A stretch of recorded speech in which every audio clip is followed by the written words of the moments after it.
there something that you do at these live events to connect with the digital audience or to grow your digital audience?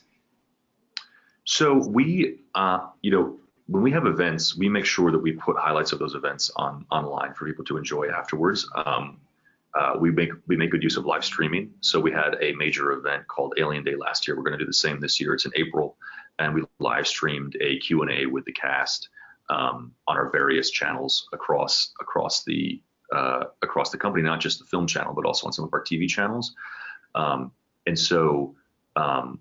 So what we try to do is make sure that, if we have a live event, we capture that event, and whether it's distributing the live event itself via digital platform, or taking pieces of it to distribute later in various places, be it the Alien Hub or otherwise. We just want to make sure that it exists, and it exists in perpetuity, and it remains kind of a searchable piece of content that people can engage with.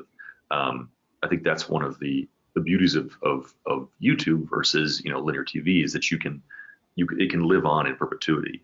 A live event that has come and gone can survive. The best parts of it can survive in YouTube and be searchable for a long, long time.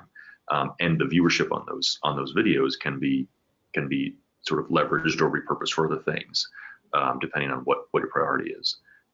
So I would certainly suggest that if you're going to have a live event anyway, it's going to be recorded anyway, certainly take some of the pieces, some of the highlights, some of the great interviews, and put them onto a digital platform for future consumption for those people who didn't make it or couldn't be there, and then, or maybe who just don't have the time to see an entire thing, and they just want to see the highlights distilled in sort of like a highlight reel. Highlights, be it sports or events or otherwise, is I think one of the greatest uses of YouTube.